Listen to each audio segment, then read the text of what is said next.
Dude, what's going on? I'm wearing a scarf. Yeah, I see that, but it's on your head. Why are you wearing a scarf on your head? Well, yeah, because I thought it looked cool. You know, I always try to build you up, Kevin, but that does not look cool. Are you kidding me? Yeah, take it off. Fine.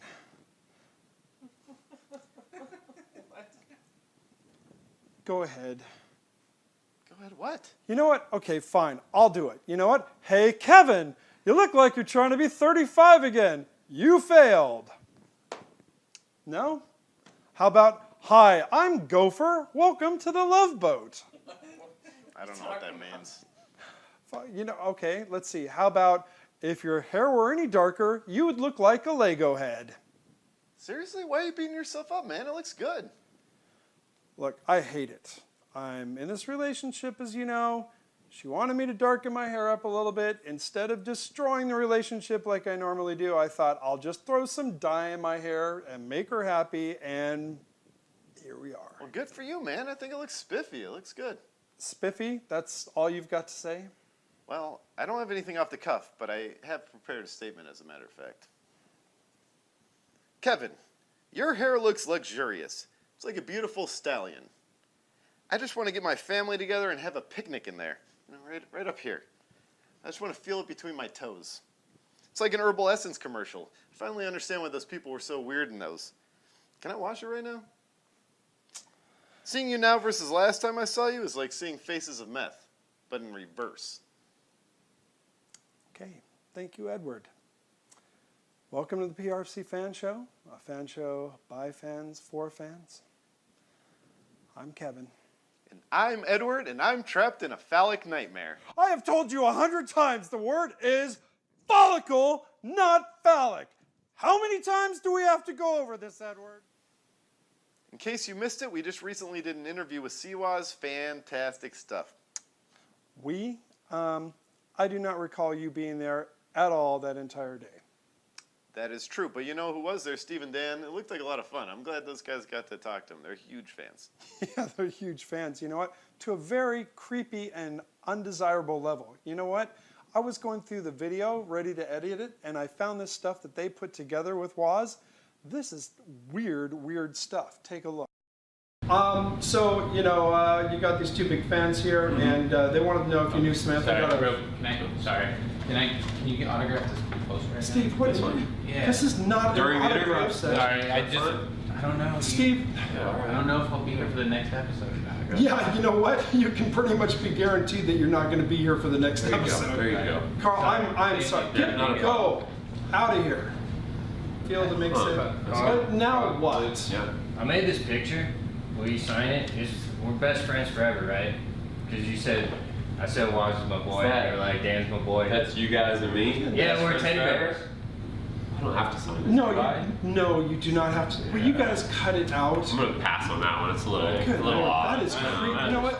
That is creepy. Go. That is friends forever. Fill my heart with butterflies. Oh, if we ever quarrel, at least you sign mine. Yeah, but What was that? I don't know. Things got weird really fast. You know, I'm kind of getting over the whole weird thing, though. You know, I think it's time we started talking real footy again, and I can't think of a better way to do it than with a good old USL Yeah, USL No. USL Yeah. The penalty kick shootout. Ask 10 soccer fans and you'll get 10 different opinions on it. Well, okay, no, you'll get like 2, but the point is it can be contentious. What you can't contest is it's a beautiful part of the beautiful game. It can be heartbreaking. Just ask Russia in the World Cup quarterfinal. Just ask us in this last year's Open Cup. But whatever you do, don't ask Mexico's Querétaro FC, who are on the receiving end of the heartbreak in this year's Dallas Cup. Seriously, it's too soon. They're just kids, you freaking monster. Except they're almost not kids. What I mean is that a lot of them are going to be playing professionally very soon. And speaking of which, some of these names may very well end up on the back of your favorite Phoenix Rising jersey someday because Phoenix Rising Youth just won the gosh darn U17 Dallas Cup. Well, maybe you're new to soccer like me, and you're asking, what's the Dallas Cup? I'm glad you asked. It's just the most prestigious youth football tourney in the US of A. Oh, you have a problem with US soccer, do you? Well, that's fine. Just don't tell that to David Beckham, Chicharito, Landon Donovan, Raul, Michael Bradley, Wayne Rooney, Kleberman, or Hakeem Olajuwon. Despite popular opinion, I do know how to read, sort of, and yes, the prompter really did actually say Hakeem Olajuwon. All of these dudes and so many more have played for the Cup in the past, and all of them are better than you. But I digress. The point is, this is huge. It's huge for the boys, it's huge for the state, as they were the first team in Arizona to win in the Cup's 40-year history, and it's huge for U.S. soccer. Academies have been a focal point of the why we suck so bad U.S. soccer conversations. Sure, MLS have had them for a minute, but thanks to the USL, we're seeing them crop up all over the country, and let me tell you something, the kids are all right.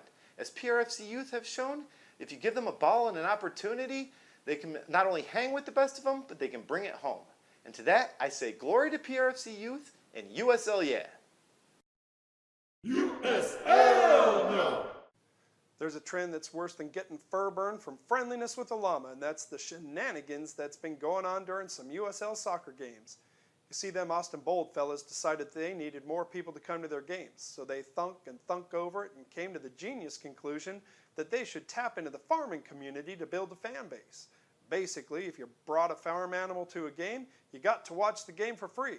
Well, as far as I can tell, it didn't go that well, and I wasn't surprised at all. You see, I don't really think them farming folks are what I would call a target audience for soccer. Might as well be telling them to bring their steer to watch water dancing, or to drag along an unhappy chicken to see the Overweiler Symphonic Orchestra play Debussy's Third Symphony. And on a side note, I find his use of theme iteration and melodic development to be pedantic and a rudimentary imitation of Brahms' Fourth Symphony. But I digress. You see, those folks like good old-fashioned American football represented by a large bovine with two huge phallic symbols on its head. They like watching grown men get all violent on each other, and I don't mean in the shin-kicking, ear-biting ways of soccer. Not only is Austin Bold barking up the wrong tree, they are bringing shame to a sport that is deep in history and tradition.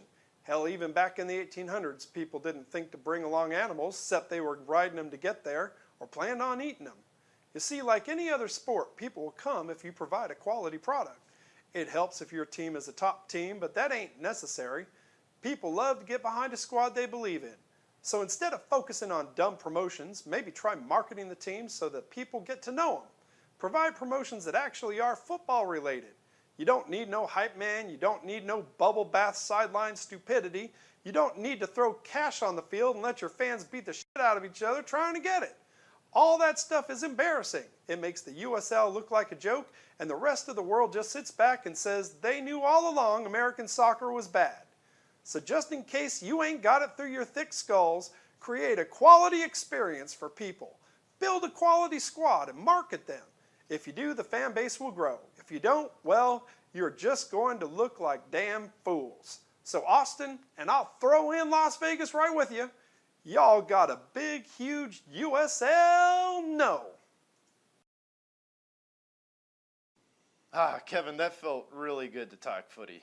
Yeah, you know, it's been 7 games already, and this is our first episode. We're now kind of kicking in at the same time the team is, right? Yeah, no, absolutely. After last Saturday's game, you know, it seemed like they were really clicking. They looked like a different team to me. They controlled the possession game. They were making smart, shorter passes. Yeah. And you know, they were out for blood, especially those reggae boys. They were gunning. They were. It's fun to watch a team who actually creates chances, who's actually looking like they've got energy in the game. I just think they got really pissed off, you know, given the results that they've had. Sometimes that's what you need, a good kick in the pants, and they had it. And the boys are back. And you know what? I feel sorry for Sacramento coming up. I do too. And you know, speaking of creating chances, we were actually finishing in the last game. And speaking of finishing, this is the end of the episode. So we'll catch you guys next time. We are the PRFC Fan Show, a fan show by fans. For fans. See you next time.